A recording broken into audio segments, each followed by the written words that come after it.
Tolorana ny arahaba-trany ianao. Tonga soa amin'izao fotoana hifanentanantsika mitsarana ny herisetra izao. Iroso landala kokoa indray isika androany ka andray ohatra mety tranga ely amin'ny fiarahamonina ary koa andray torohevitra mifanandrify amin'izany. Andeha arahantsika ity tantara kely ohatra anankiray ity.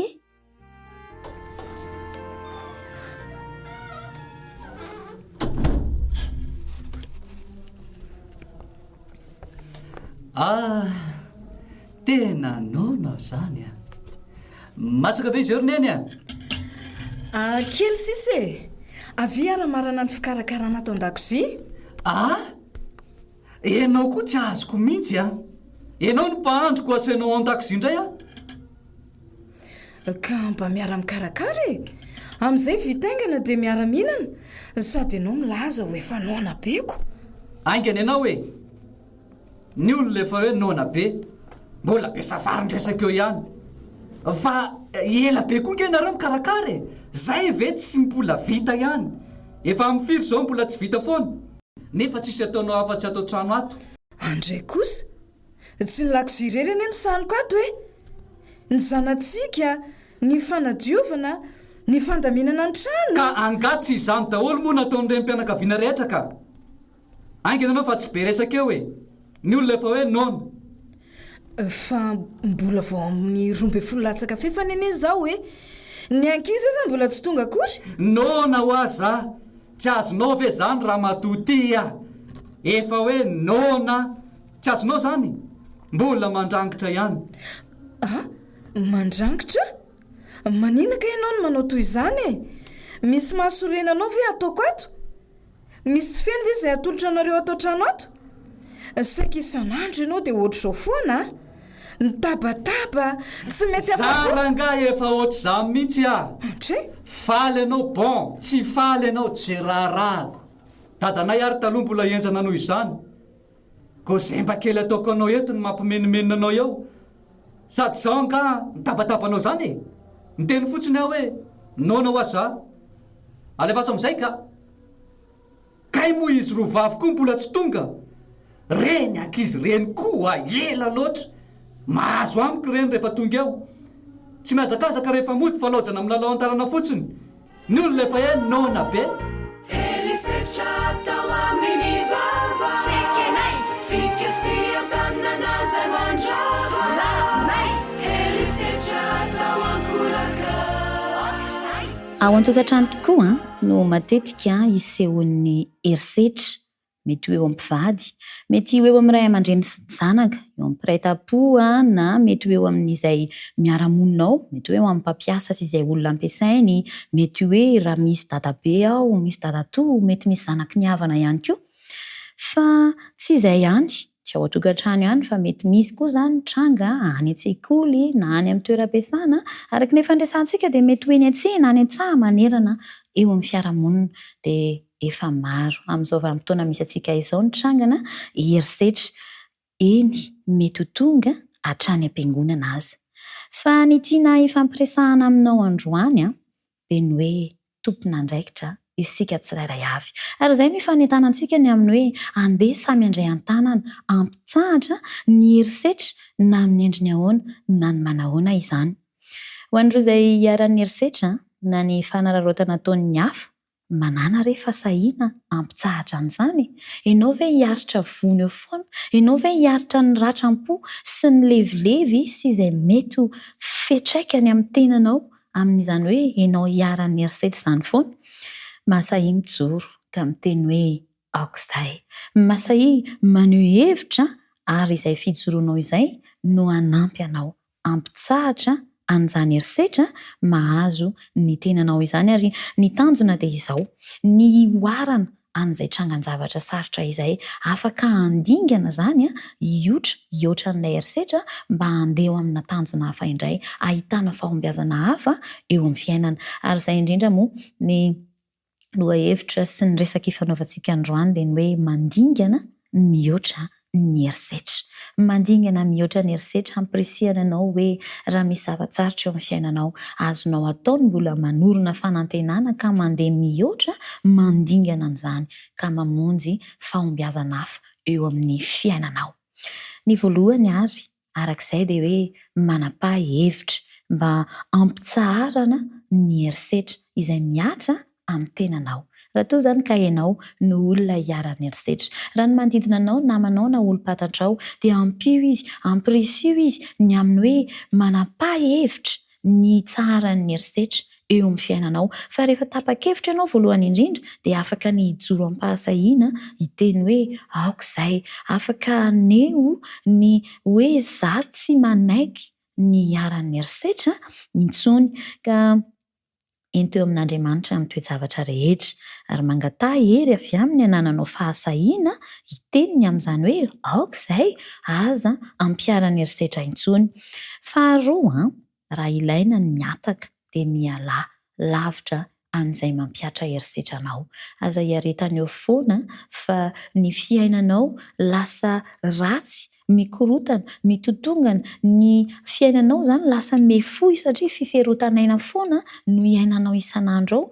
Vono herisetra arak'izany mihitsiny hatrany an-trano ve no andeha iainana isan'andro, tsy ahitana mangirana, tsy ahitana fifaliana, dia miala maneke ny amin'ny hoe tsy mety izany ity fiainana ity, dia aleo hajanona.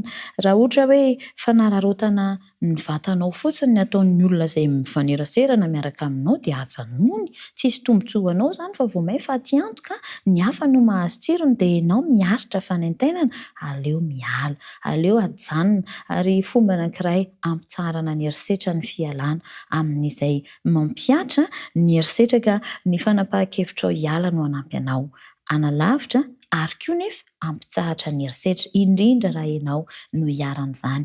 Ary ampirisihanao ny hafa moa raha misy olona fantatrao izany, olo-pantatra na hoe namanao hiaran'ny herisetra.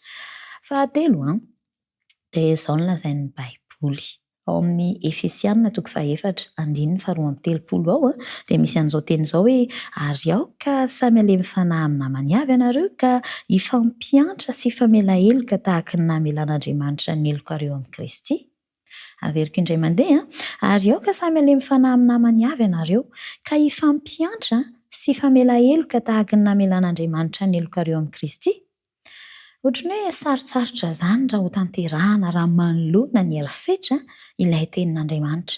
Fa ny tiana hampita amiko sy aminao dia izao: tsy mora no hoe mamela heloka, fa rehefa hiaran'ny herisetra nefa dia manome fiadanam-po, manome fanasitranana an'ilay ratra, indrindra ny ratra-po ao anaty ny famelan-keloka. Ary arak'izany tenin'Andriamanitra izany dia hoe aoka alemy fanahy, dia aoka ifampiantra sy ifamela heloka. Tena mahasoa anao raha ianao ny hiaran'ny herisetra ny mamela heloka an'ilay nampiatra. Ny hoe mamela heloka nefany dia tsy hoe mamela azy amin'izao fotsiny, mety ho izay ny mahasarotra azy, ary mety ho izay ny mety hahatonga anao hiteny ahoana kosa izaho efa niarany ve dia ho avelako amin'izao.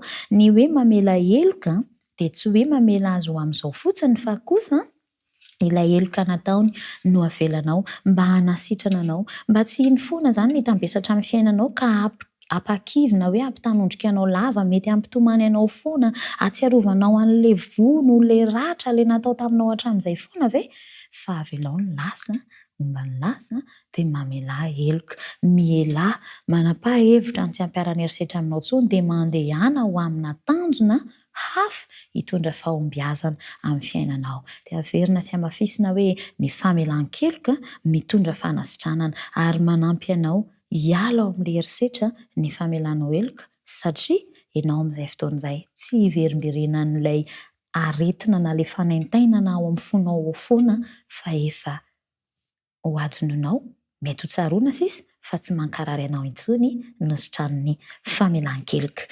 Ny tanjona dia arak'izay hoe ianao tsy hitanondrika lava eo, na hoe ho ampitanondrian'ilay toe-javatra sarotra izay niatra taminao. Eny mety tena marary ary mety tena misy takaitra nanova zavatra eo amin'ny fiainanao, fa ianao hitraka, izay ny antony hitadiavana fanasitranana, hitondrana anao amin'izany taridalany hoe ny famelan-keloka manasitrana izany, mba hahafahanao mitraka dia mihoatra indray andeha lavidavitra kokoa, ary ny anananao faharetana sy fioarana an'ilay toejavatra sarotra. Iny ilay tenena amin'ny teny frantsay hoe résilience. Mba hanana an'izany résilience izany ianao, na dia mafy ary na dia niatra tamanaina ary dia tsy navelanao ampitanondrika na hoe tena halavo anao tanteraka, fa ianao kosa mandroso hatrany, mandingana, mihoatra n'ilay herisetra dia manatratra tanjona ary mandresy indray amin'ny zavatra hafa.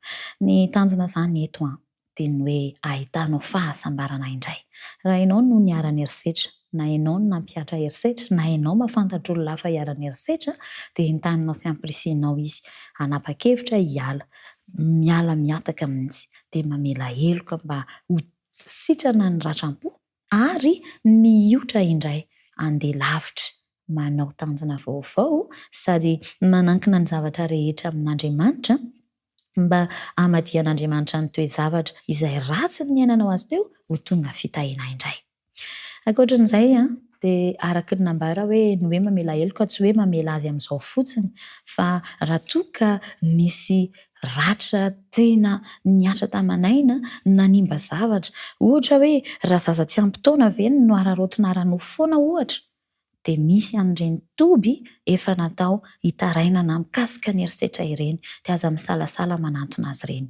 Ny antony manko dia izao: ndrao ianao niala fa ny fanaon'ilay olona nampiatra ny herisetra tsy niova, dia lasa indray izy mifindra olon-kafa mpiara ny herisetra indray, marary aminao ny hoe ianao niarany dia mahita ny hafa hiarany koa, ary tsy mety ihany koa ny hoe mamela ny fiarahamonina hiara-ny herisetra, satria izay mihitsy ny fanentana antsika dia ny anenana, ny ampitsarana mihitsy an'izany herisetra izany, dia manatona an'ireny toby fitarainana rehefa hiara-ny herisetra ireny, satria mila fananarana, mila famaizana izay mampiatra herisetra, indrindra raha ny amin'izany hoe ohatra hoe fanararaotana zaza tsy ampy-taona, na hoe mamono foana na izay herisetra dia taterina eny amin'izy ireny mba hananarany, hitondrany fanabeazana ho an'izay mampiatra ny herisetra. Dia hamafisina ny hoe ny zavatra rehetra eny teo amin'Andriamanitra, dia izy no hanasitrana ny fo, izy no hanome fahendrena, ary izy no hitarika amin'izay tokony atao rehetra, fa indrindra izy no hanampy mba tsy hisian'ny herisetra intsony. Andriamanitra tokoa anie hamadika an'izay toe-zavatra sarotra amin'ny fiainanao ho fitahiana, ary hanampy anao mba hahafahanao mampitsahatra ny herisetra. Asa mety misy mahazo anao ve amin'izao fotoana izao? Na mety misy olona tena akaiky anao na hitanao amin'ny fiarahamonina hoe tena hiara-ny herisetra ary tsy afa manoatra fa dia miaritra fotsiny eo? Andao entina mbavaka, dia andao ampiana mba hitsahatra ny herisetra. Manasa anao ary andeha isika hiaraka hivavaka. Andriamanitra rainay io, misaotra ny amin'ny ahafahanay ny fampirisika indray mba handingana hihoatra ny herisetra androany. Mety misy namana akaiky, na mety ity namana miara mivavaka ity mihitsy no hiara-ny herisetra, mangataka aminao ny hoe hanampianao azy, ary hanome herin-tsaina, hanome fahasahiana azy hiala, hiataka an'izany manao herisetra amin'izany. Dia hamela heloka ihany koa anefa mba hanasitrananao ny ratra-pony, ary ianao no hita azy amin'ny hoaviny mba hahita fahombiazana ihany izy, na dia hoe niara-ny herisetra azy, satria ianao no ampitraka azy. Dia misaotra Andriamanitra fa amin'ny anaran'i Kristy nivavahanay. Amen. Dia izay indray ary no resaka ny fanaovantsika androany, maniry indrindra ny hoe tsy hijanona anaty fahakivinana ianao, fa hitraka ary anaiky androso, andingana hihoatra ny toe-zavatra sarotra na herisetra, ary koa hanampy ny hafa hampitsahatra ny herisetra, dia manome fotoananao ho amin'ny rahampitso toy izao indray. Felomary.